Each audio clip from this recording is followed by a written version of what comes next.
to Have I Got News for You? I'm Roy Wood Jr. In the news this week. Republicans show how far they'll go to support Trump's agenda. As car prices soar, Americans turn to alternate modes of transportation. Leaked video offers a new look at Trump's last known meeting with Putin. Stephen Miller unveils new ICE uniforms. And finally, before we get started tonight, a network-mandated disclaimer. CNN does not hate our country. That should go without saying. And to prove CNN doesn't hate you, they're bringing us back for another season. We will see you in the fall. Yes, indeed. Okay, let's get to it. On Michael's team tonight, she's a CNN political commentator and currently a co-host at The View, who has played several roles in the first Trump administration. We'll ask her why she didn't apply for the second time around. Please welcome Alyssa Farah Griffin. Yeah.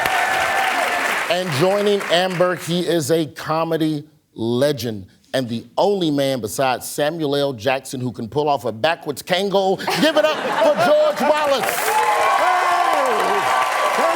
Thank you. But before we get started, quick fun fact about George Wallace.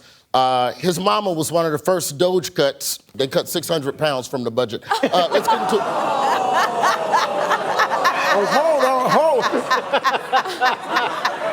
What the hell you laughing at? I'm sorry, You're supposed right. to be on my team. Yeah, hey, fuck you, dude.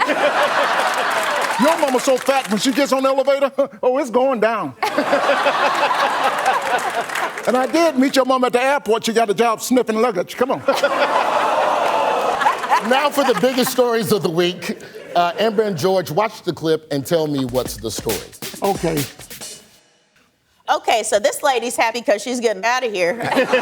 Oh, but a lot of planes have been canceled. Oh, because no one wants to come to America anymore. Ooh. And our tourism has dropped because word on the street is we are bad. Correct. The story is the U.S. economy is set to lose billions of dollars in revenue this year as tourism drops and more people boycott U.S. products, which is why many Americans are looking at the world and asking, how come you don't want me, man? Why doesn't anyone want to come to America and play anymore? There's an idiot, and I'll just leave it right there. That's what Maybe that. The uncertainty of things. We've heard of cases where there's a German national who's detained even though he's here just traveling on a visa, coming as a tourist to the U.S. These are the kind of things that if you're like, I want to go on holiday to New York, I want to get a nice slice and see a Broadway show, not worth it if you're worried about having some kind of altercation with ICE. But the hotel prices in New York, so much more expensive than just staying in an ICE detention center. I mean, you should work for Trump. That's actually not bad spin compared to what I've heard from the White House. The biggest immigration story right now is the case of Kilmar Abrego Garcia, the Maryland man who was sent to an El Salvador prison last month. Question, what reason did the White House originally give for deporting Kilmar Abrego Garcia? He was the leader of a gang. Is that true? Yes, she's right. The White House called it, quote, an administrative error, but also claimed he was a gang member. See? But Garcia's deportation has become a huge liability for the White House. Who floated the notion of charging the Trump administration with contempt? Some judge, I know this judge, there's a crazy name, DeFragger or something like that. Fargo de Chow, something like that. He's close. Black people will just take a name. Listen. You know the Judge Cheesecake Factory, you know the one with the cheesecake. And the cheesecake, that's a lie. Cheesecake Factory, that ain't no damn factory, that's a restaurant. Since our favorite federal judge, James Boasberg, seen here sending a telepathic message to the X-Men. This week, Boasberg issued a 46-page ruling saying, quote, probable cause exists, and that he'd start criminal contempt proceedings if they don't give recent deportees a chance to defend themselves. Does it matter if those words aren't backed by actions from the courts? If they do, then we're in uncharted territory. How I yearn for charted territory.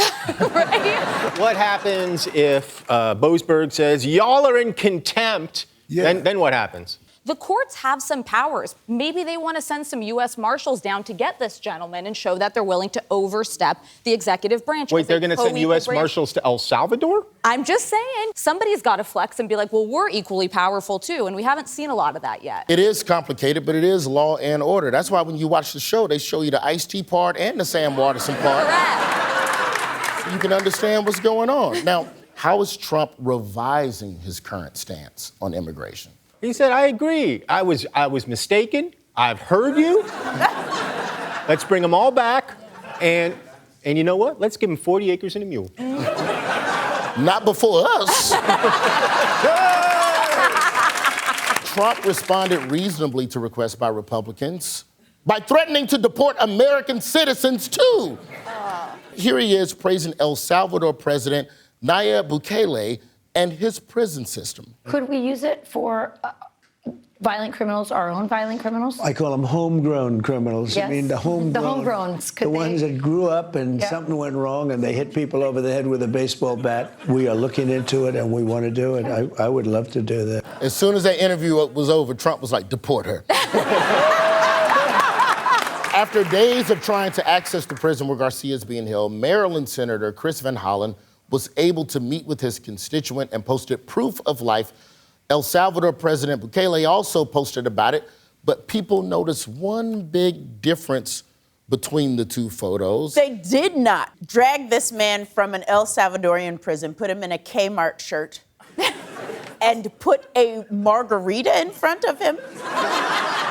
By the way, the Trump administration and we, the U.S. government, are paying to house people in these El Salvador prisons. Wasn't even a frozen margarita. That's the thing that's driving me crazy. Didn't look good. Here's Van Hollen on what he calls Margarita Gate. As we were talking, one of the government people came over and deposited 2 other glasses on the table.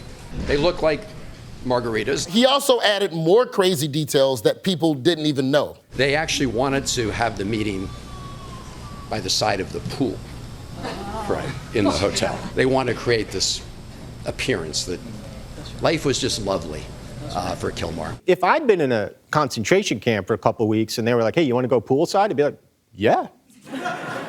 Give me a floaty. Bring the margarita out. I'll take a grilled cheese. I would do the whole thing. That's your order? But to Amber's point, isn't this complete? Yes, grilled cheese and margarita is my order. All right, in El Salvador. It's complete mixed mess. With a side of applesauce. But do you think that showing Garcia relaxing at a continental breakfast-ass table in a hotel is an attempt by our government to put everybody at ease that deportation not so bad? See, you get a waffle and you get a margarita.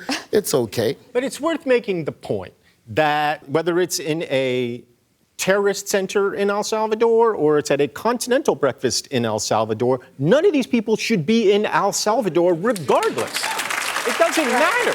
If they had put them in a Ritz-Carlton in San Salvador, none of these men received due process. That's the whole point. How did the Supreme Court vote on whether or not the U.S. government should bring Garcia home? They all said bring him home. Not Clarence Thomas. Even Clarence Thomas. But Samuel Alito said this? Yes. Mr. Brett Kavanaugh said this? Even Brett Kavanaugh. Neil Gorsuch said such a thing? Especially Neil Gorsuch. Oh, I got the vapors. Unanimous support from the U.S. Supreme Court for Garcia's return. In a surprising 9-0 vote, the court said that the state must facilitate the return of Abrego Garcia. What phrase might someone use to describe this predicament between these branches of government? Sometimes you get the elevator, sometimes you get the chef. Let's hear it. This is a constitutional crisis. I don't think there's any other way to put it. It's a constitutional crisis, essentially. We're moving towards DEFCON 1 on a constitutional crisis. The constitutional crisis that I kept on thinking naively we would not get to is here.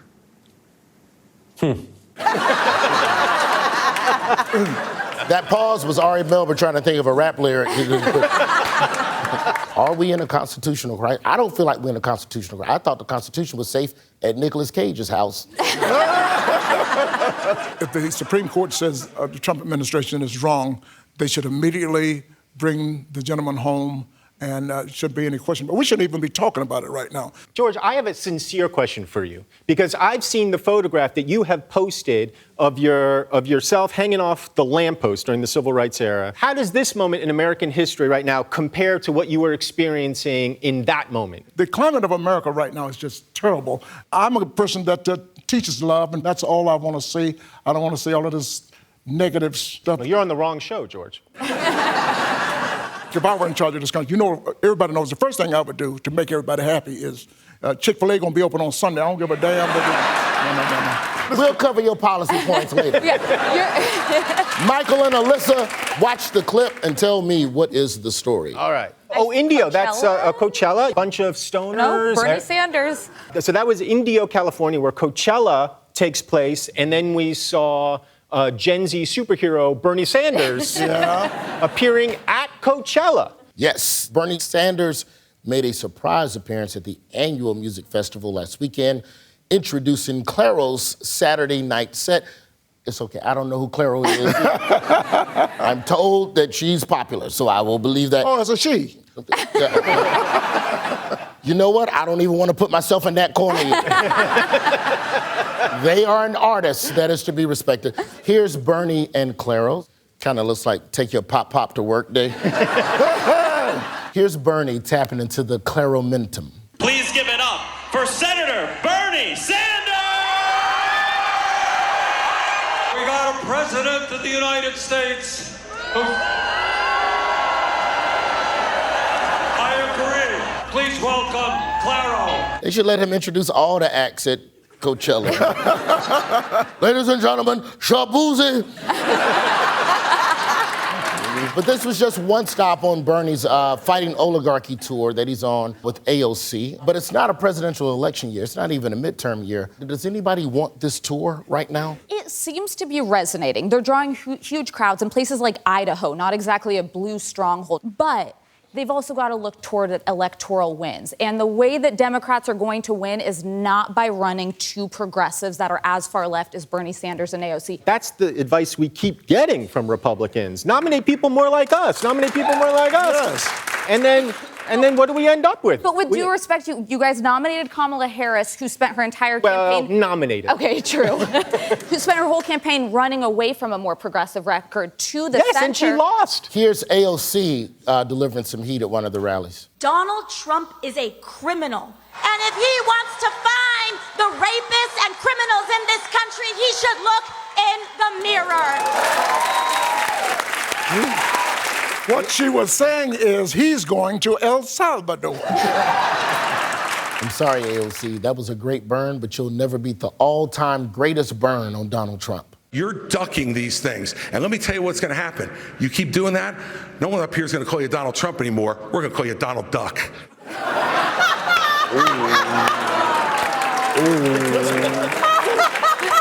Question. Who else stood up to the Trump administration this week? Harvard University did. Was that the answer? Right. Okay. Points.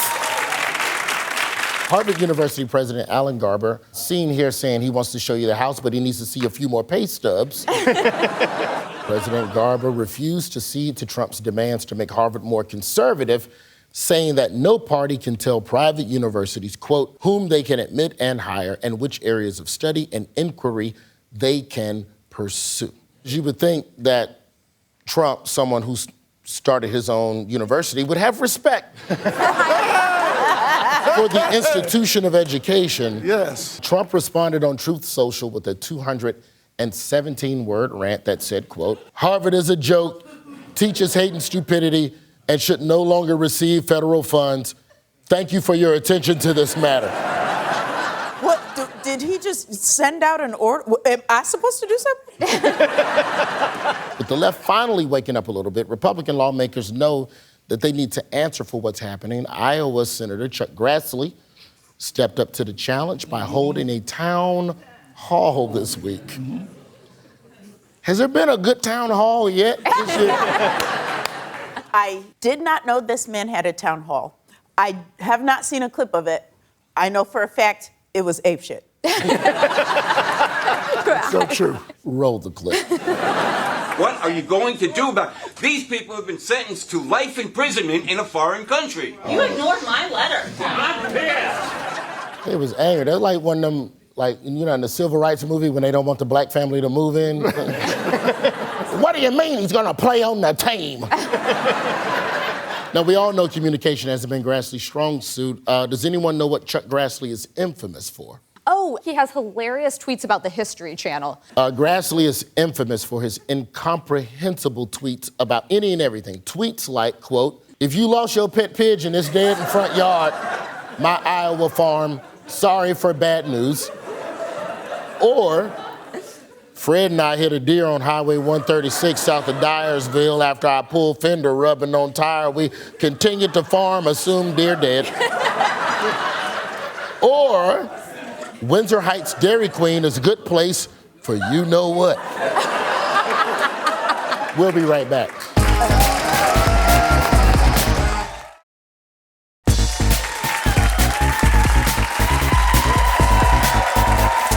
Welcome back.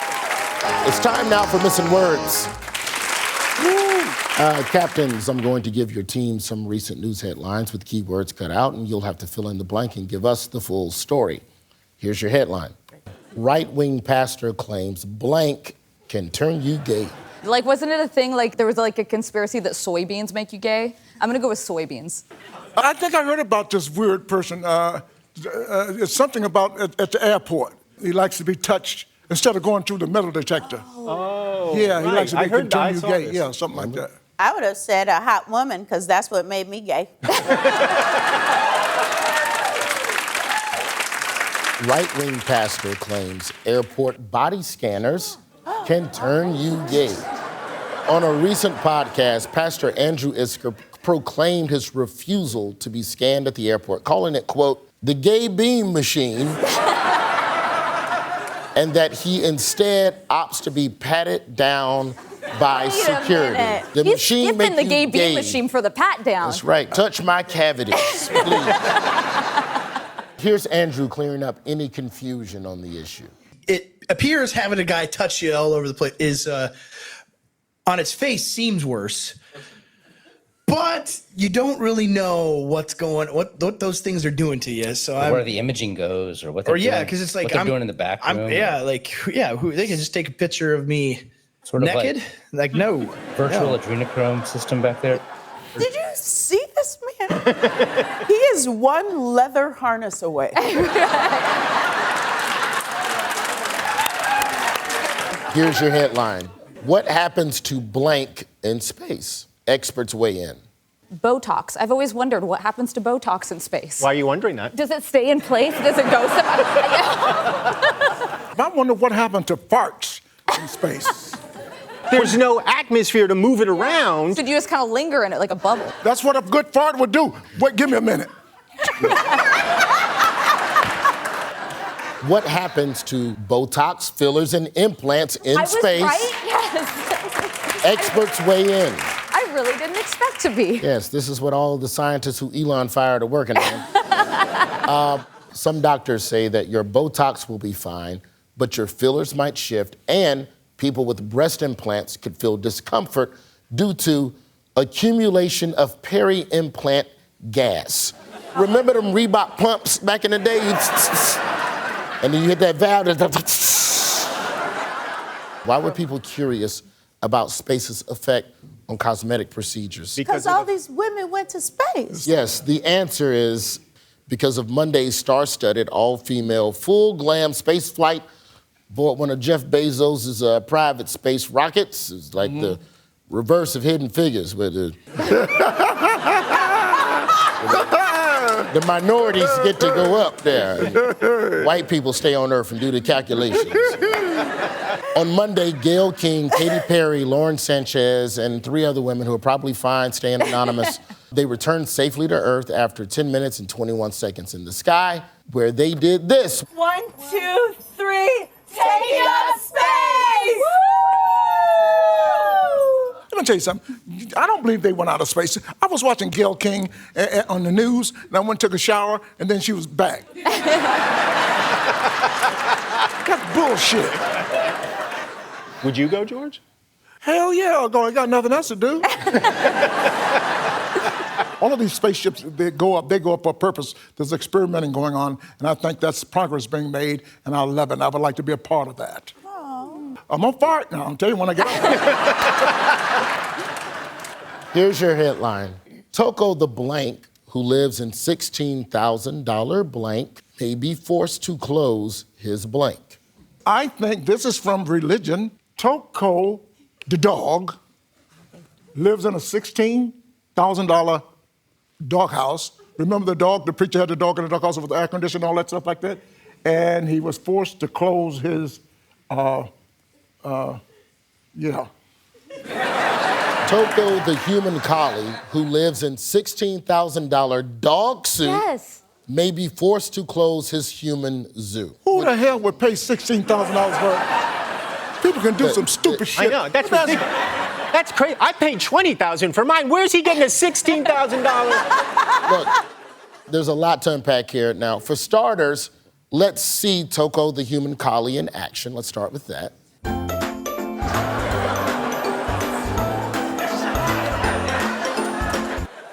That's a human in the big-ass dog suit. And of course, we know it's a man because no woman would do no shit like that. Toko went viral a few years back and got over 60,000 followers on YouTube. Then Toko had the idea to open a human zoo, which Toko calls, quote, a place where your wish to become an animal comes true. And then ticket sales have slowed, and now Toko plans to close the park. Does anyone want to go to Toko's human zoo? Tickets start at $253. What? And there are no animals? You are the animal. It is you and the kind of people who wear those. Yes. With the park closing so soon, Toko says, quote, if you're thinking about trying it out, please make a reservation. Yeah, but you also should bring your own Febreze for that damn funky ass seat as well. That's missing words. It's time for Live Curious. I'll give you 3 biographical details about a public figure, but only one is true. You have to guess which is the truth and which are funky, filthy, nasty, dirty lies. Time for 3 facts about Trump advisor Peter Navarro. Our facts are, he once got in a fist fight with Bill Murray. He suffers from a rare form of dyslexia that impacts his ability to identify numbers. Number 2 already. Don't even give me a 3. Number 2 already. He ran for Congress as a progressive Democrat in 1996. Well, I know Peter Navarro. I was going to ask you. I know 3 is true. I also know he used to have a toaster in his office, and I was kind of convinced he lived in his office, but that's neither here nor there. 3. He ran for Congress as a Democrat. 3. Peter Navarro ran for Congress as a progressive Democrat in 1996. Here he is at the 96 DNC convention outlining some of his top priorities. And together with President Clinton, we will protect Medicare and Social Security and a woman's right to choose. Bonus question, what did he say about Republicans back then? These Republicans are going to get rid of Medicare and Medicaid, and they're going to put tariffs on things. The worst thing that can happen to a country is you put tariffs on. He said that back then? I don't know. Navarro said that Republicans relied on, quote, crime, illegal immigration, and affirmative action to get the votes of frightened seniors and white, angry blue-collar men. And he called California's Republican governor, Pete Wilson, a man without core beliefs who wants to cynically ride a tidal wave of white male rage and anti-immigrant fervor right down the Potomac and into the White House. I love this guy. Yeah. Well, in 96, but he went from Rick Astley to Rich Asshole. He's different. Time for 3 facts about Pedro Pascal. Ooh. I was hoping you were going to say, time for 3 facts about George Wallace's mama. And listen, he can talk about my mama, but you keep it, stay in your lane, okay? Stay in your lane, okay? Because I know your mama, too. Your mama's so stupid, she was walking by the YMCA, she said, look, baby, somebody spelled Macy's wrong. Time for 3 facts about Pedro Pascal. Our facts are, he invented his own satanic language, he makes his own knives, He voiced Kevin the Minion in the Spanish dub of the Minions movie. Which one is the truth? I'm gonna go 1. He invented a satanic language? That's what you're going with? I want to say makes his own knives. That just seems so badass. Who makes their own knives?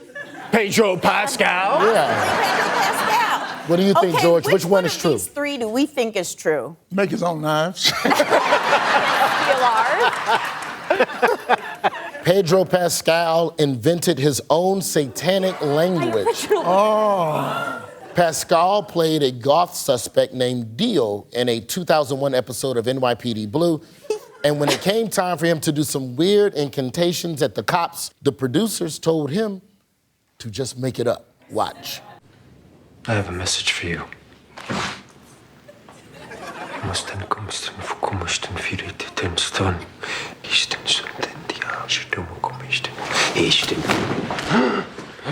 Don't do that again.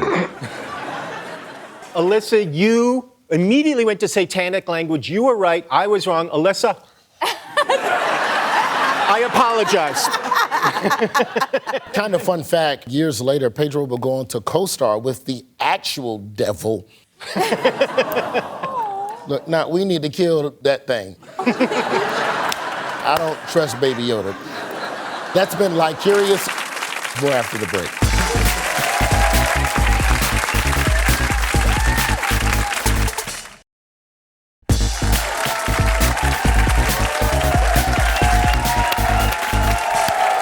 Welcome back to Have I Got News for You. Time for a game called Who Did What.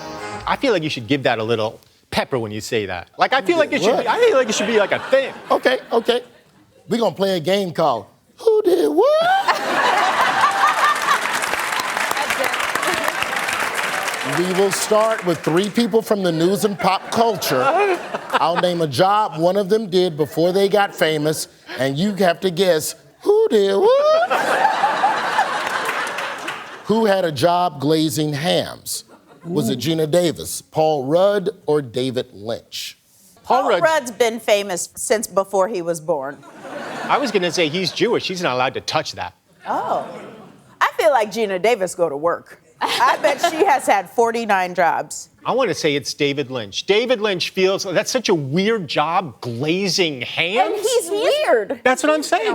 I say the Jewish boy cut the ham. Just say Paul Rudd.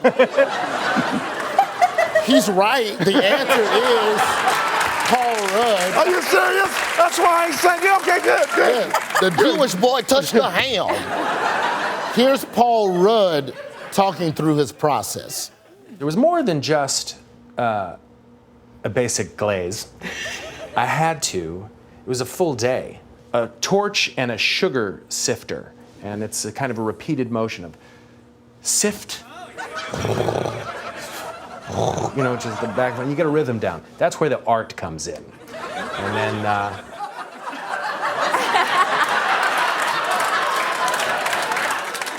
Okay, next up. Tell me, who did what? Who was a live mannequin in a shop window? That's hard because that's weird, and that's David Lynch.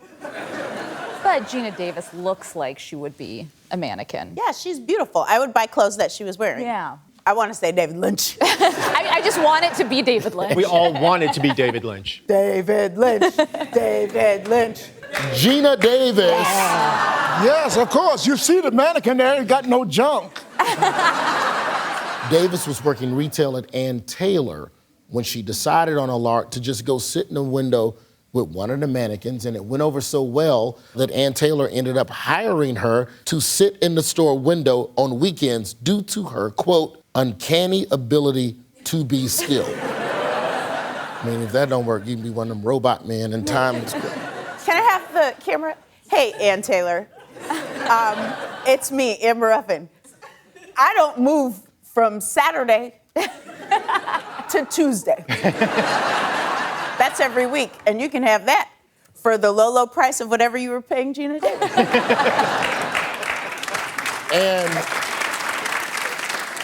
And of course, we have David Lynch. I want to say like harmonica carver.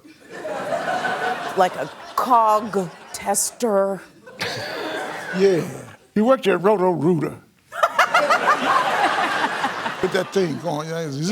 Oh, the pipe snake? Yeah. Uh-huh. You think he worked at Roto-Rooter? But we're just making up shit. What difference does it matter?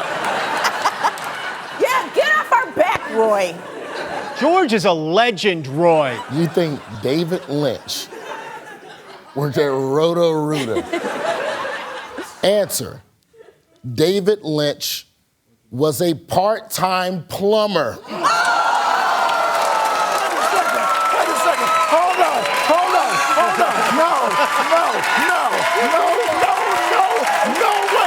No way. That is not true. That is not true. I could not have guessed that. Over the 5-year production of his film Eraserhead, David Lynch worked as a part-time plumber, saying, quote, "It's a satisfying thing to direct water successfully." Like, he was directing, while he was also directing, plumbing? he was working as a plumber. David Lynch was so influenced by his time as a plumber. How influenced was he? He installed a urinal in his office. I'll share with you my urinal, swing-out urinal. In England, they call it the urinal. So when the water goes on, flows right out the drain that you saw into the urinal and on out and away. That fool is peeing in a sink. That was Who Did What. We'll be right back.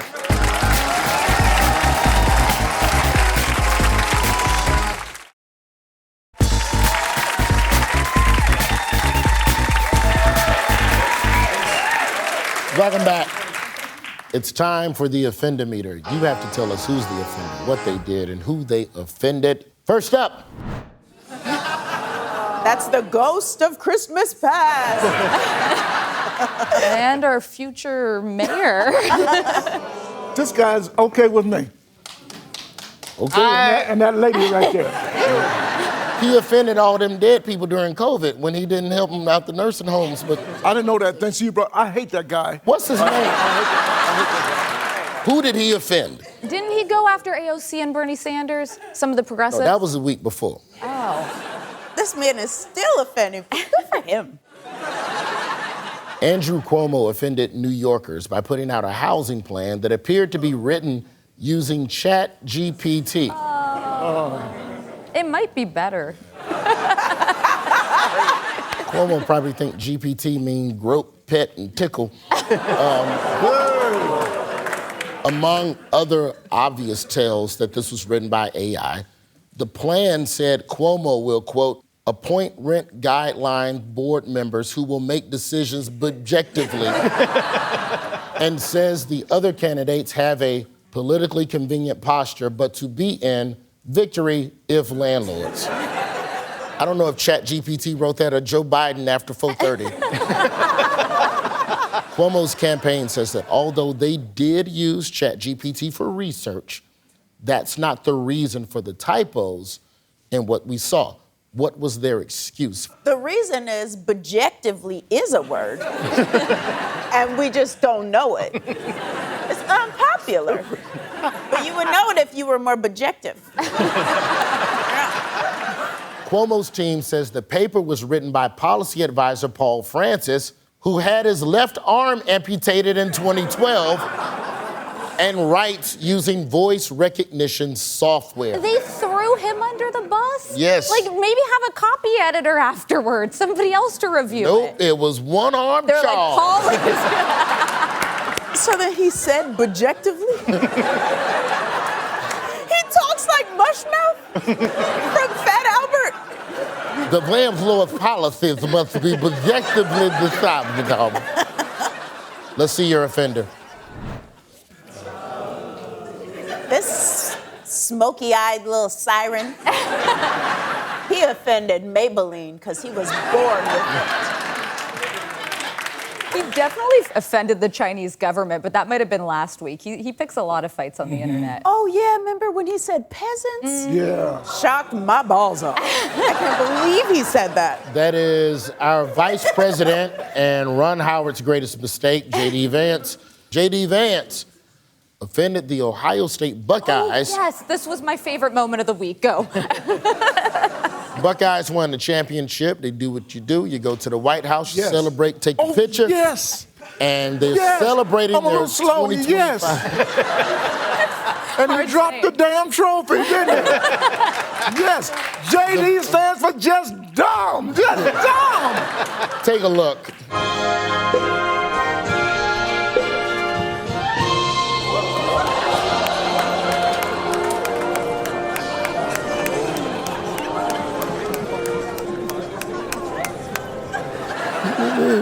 I have to defend him. You know, and you know, and you know, and you know. We've all got trophies. They all break. They're all pieces of shit. I don't have any trophies. I know. I wasn't going to say it. I don't think I have any trophies either. It's just George's way of saying, yeah, I won Emmys and shit. Yeah. You have some trophies somewhere. High school? No, he doesn't. Now, JD embarrassed himself on Monday, but don't worry, he redeemed himself on Tuesday at a ceremony presenting the Commander-in-Chief's trophy to the Navy football team. Congratulations, and we're thrilled to be joined by a proud Marine Corps veteran Vice President J.D. Vance. J.D.? Where's J.D.?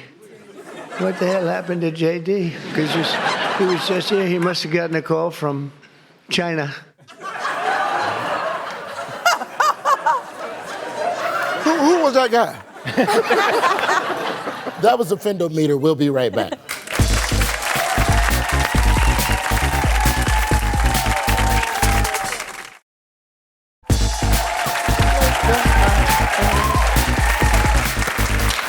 Welcome back. It's time for Odd One Out. Teams, here's how it works. I'm going to show everybody 4 pictures. Okay. You'll have to guess which one sticks out, like Caroline Levitt on Soul Train. Here we go.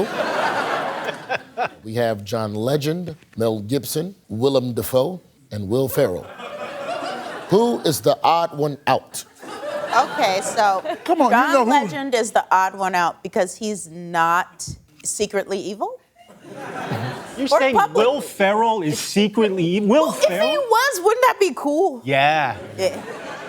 Willem Dafoe probably played a bad guy, right, in some things. Yeah. Will Ferrell probably played a bad guy in some things. Yeah, Zoolander. John Legend has some bad songs. Hey!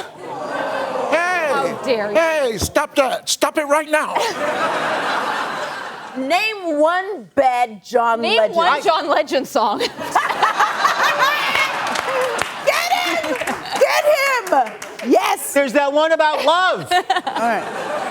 And And Mel Gibson just is evil. It's got to be Mel Gibson, right? We're going to go Mel Gibson. Okay. That's John Legend. it's John Legend. The odd one out is Mel Gibson. See? Oh. John Legend, Willem Dafoe, and Will Ferrell have all played Jesus on screen, while Mel Gibson only filmed Jesus getting beat to death.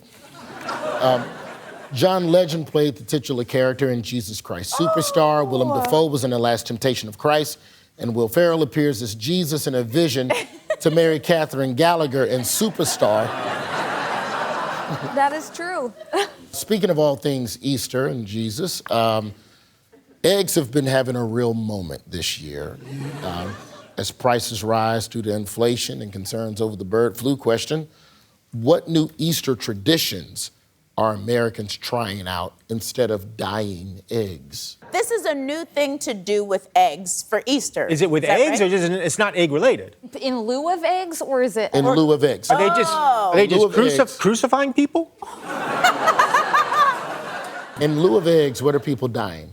Potatoes? People are dying, that's right. From measles. People are dying from measles. People are dying potatoes instead. That was a random guess, but That's okay. pretty cool. According to the New York Times, people online have been sharing tips on how to replace eggs by dyeing marshmallows, potatoes, or even onions. No money in the egg?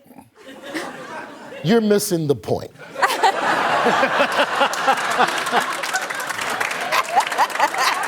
That was Odd One Out. We'll be right back.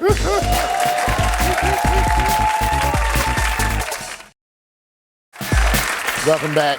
It's time for Which is Higher. I give you 2 unrelated numbers from the news, and you tell me which is higher. The cost of 30,000 eggs estimated to be needed for the White House Easter egg roll, or this used 2019 Nissan Rogue Sport S with 73,480 miles. But with the tariffs, used cars, their value is going up. Because I was going to say eggs are expensive, but that car might be worth more than you think. 30,000 eggs or a Nissan Rogue. Nissan Rogue, that's not that great today. I'm going to say the eggs. Of course you're going to say the eggs. You know it's a damn trick question. Yeah, but the trick is they want you to say the eggs. We're going to say the car. Why the hell would somebody ask you which is higher, a car or some eggs? Let me just tell you something right now. Don't ever talk back to a black man who look over his glasses. When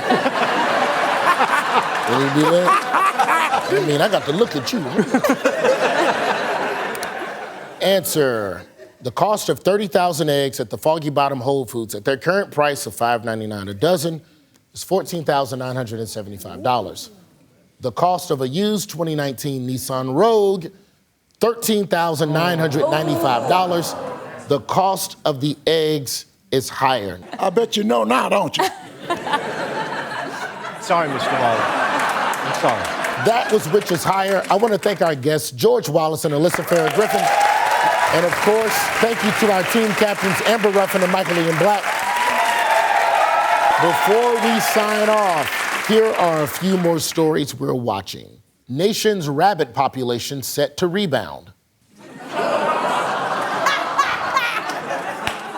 Man pulled over for speeding says, "Do you know who I work for?" I'm Roy Wood Jr. It's been 53 days since head of Doge, Amy Gleason, went on vacation in Mexico. Amy, come back. We need you. See you all in the fall.